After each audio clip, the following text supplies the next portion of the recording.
The debate over what to do about the Demonthrope was a very awkward one. I mean, you can't just say stuff like, I think we should use this device right here to unleash the demon host we brought with us, and then escape in the resulting confusion in front of a pair of Deathwatch Space Marines. It'd be rude.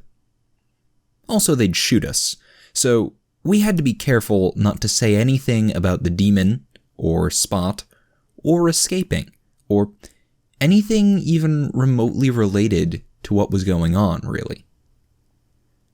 Now, if we'd been proper inquisitorial agents, we'd have used witty metaphors and ironic code words, possibly leaving the Marines with the impression that we were merely planning a fancy dress party or something. Unfortunately, we were just a bunch of guardsmen and had to make do with grunts, shrugs, expletives, and a wide array of rude gestures. Judging by the looks on Jim and the adepts' faces, we wound up looking like a bunch of Ogrins trying to argue philosophy. But it honestly worked pretty well. Who knows what the Marines thought? Maybe that we'd all suffered strokes or something. Anyway, skipping over a lot of nigh incomprehensible arguing, we eventually decided that the odds of us surviving the Demonthrope breaking loose were even worse than what we'd get in an inquisitorial trial.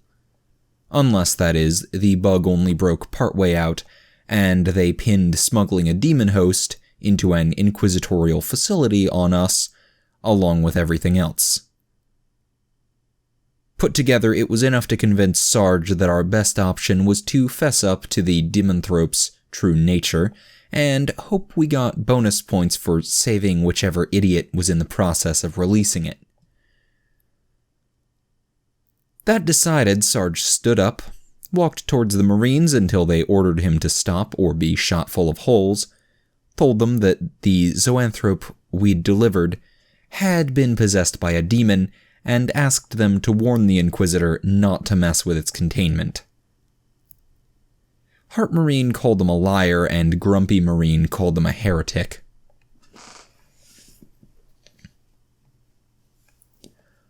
Sarge made 3 more attempts to convince the Deathwatch Marines, but the closest he got to success was briefly arguing with Heart Marine over whether or not a Tyrannid could be possessed by a demon. That ended with the Marine calling Sarge an idiot for trying to lie about Tyrannid biology to someone who'd fought them for 3 decades, and Sarge giving up the argument in disgust. After that failure, and operating in pure desperation at this point, our fearless leader decided to see if just offering the raw facts to the Marines would work. He called Tink over to show them the readouts from the Demonthrope pallet. This resulted in the Space Marines calling the Inquisitor to tell him that we had some sort of remote connection to the pallet, and Spot's signal being jammed. The whole time this was going on, the diplomacy adept just stood there, shaking his head and running an increasingly bitter play-by-play critique under his breath. When it finally ended with Sarge and Tink both vowing to just stand there and laugh while demonic bugs killed the Marines, the old diplomat walked out to Sarge and congratulated him on learning absolutely nothing during his month of diplomatic tutoring sessions. Sarge suggested that the adept go talk to the Marines himself if he was so smart, and got told he should have thought of that before cramming his foot so far into his mouth that he'd started shitting toes. After the shocked pause that remark triggered, Doc asked if he could have a turn. Both Sarge and the diplomacy adept told him they didn't care anymore. So, while Sarge and the old diplomat glared at each other, and the rest of us began laying plans for taking advantage of the inevitable Demonthrope escape, Doc walked over to the 2 Deathwatch Marines and tried to convince them that we totally weren't heretics. Between the fact that Doc was just about the opposite of a confident and persuasive speaker, and the Deathwatch Marines being a pair of 3-meter-tall killing machines with glowing red eyes, and permanent expressions of angry disapproval. The whole thing was rather comically pathetic. Our medic stammered and nervously giggled his way through an explanation of how we had no idea what was going on with our Inquisitor, or what sort of experiments were going on in this facility. We'd just been following what had at the time been a perfectly legitimate inquisitorial order, like a bunch of good little guardsmen. And then our astropath had exploded, and every time we'd tried to get a new one, people attacked us, and we really had no other option aside from following our original orders and so on. The whole time, both of the Marines just stared at him, as if eyeing a small, furiously yapping dog, and debating whether to laugh at it or punt it over the horizon. Doc finally began to run out of steam when he got to the part with the space station. Because there was no denying we'd shot, exploded, and melted a bunch of loyal Imperial subjects, which is something that's sort of hard to wave off as just an accident, even if it totally was. Also, there was just no way to explain the whole thing with the warp fungus without sounding like either a liar or a madman.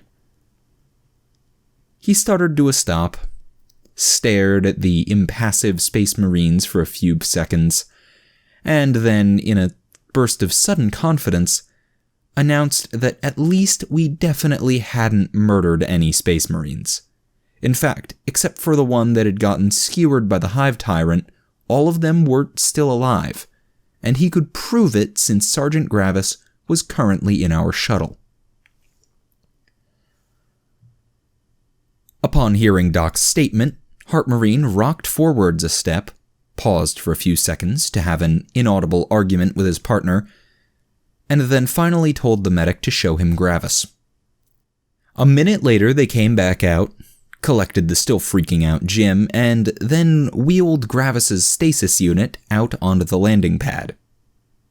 As the two Deathwatch Marines huddled over the stasis chamber and inspected what was left of its occupant, we felt a sudden surge of hope that we could convince them to at least keep the Inquisitor from releasing the Demonthrope. Then Grumpy Marine spun around, shoved his bolter in Doc's face, and then asked why Gravis was imprisoned in a stasis field and what sort of heretical experiments had been planned on him for this facility. Doc didn't wet himself in terror, but it was a near thing. Not being a good bullshitter, our medic turned diplomat fell back on the only thing he was certain of: the precise details of Gravis's injuries and subsequent treatments. The two Deathwatch Marines seemed rather taken aback by the sudden tide of completely incomprehensible medical jargon, and after a few more seconds of glowering, they stepped back into their impassive guard positions. Doc, having no idea whether this meant they were listening or not, kept on babbling while the rest of us watched and grew more and more antsy. Luckily, before any of us ran out of patience and did something to screw everything up again, the third Deathwatch Marine arrived.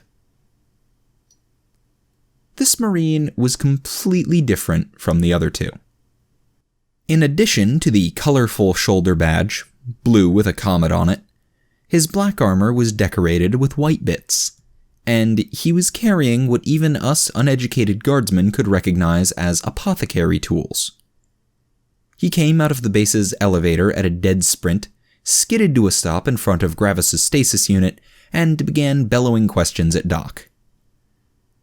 As Doc finished his explanation for the second time, the apothecary turned to the other two Marines, and the three of them began arguing. They were using their helmet comms, so we couldn't hear a word of it, of course, but it was obviously a very heated argument, and since we had a lot on the line, and were bored, we decided to see if we could listen in.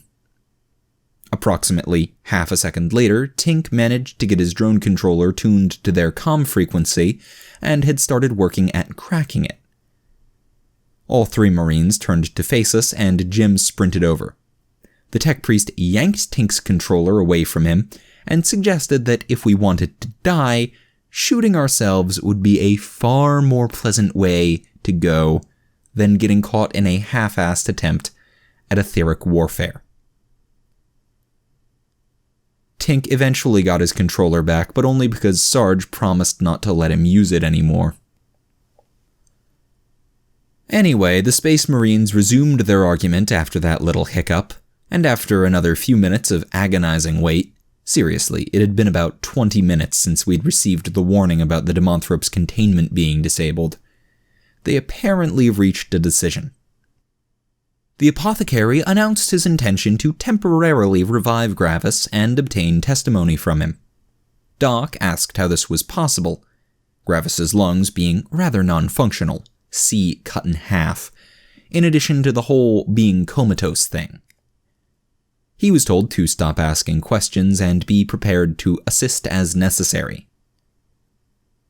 Doc had a few seconds to swell with pride at the thought of assisting an actual apothecary in treatment, and was then nearly crushed as the Space Marine began unloading hundreds of kilos of oversized medical equipment onto him. Everything was laid out. Doc was sprayed with an Astartes-grade disinfectant, which didn't quite cause him to run screaming in unbearable pain, and the stasis unit was deactivated. The first part of Gravis's revival went about how you'd expect a medical operation being carried out by a centuries-old superhuman to go. Afterwards, Doc spent something like a month talking about how great a surgeon the apothecary was, how amazing all the little medical toys he'd used were, and what an honor it had been to be allowed to observe and assist in the operation, even if all he'd been allowed to do was hold a few things, one of which he very nearly dropped, and dispose a few vials of biotoxin, which, lacking a biohazard disposal bin, he just threw off the landing pad. Anyway, in a startlingly short amount of time, Gravis had been injected, implanted, drained, and a few dozen other medical things.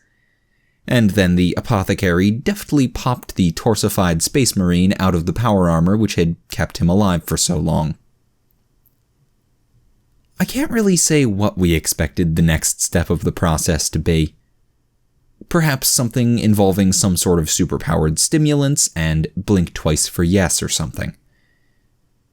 In any case, we hadn't expected the apothecary to pull out a length of cable, jack one end into his helmet, and the other into one of those weird black sockets on Gravis's spine. After that, there was a very anticlimactic 2 or 3 minutes of watching the apothecary and Gravis doing nothing.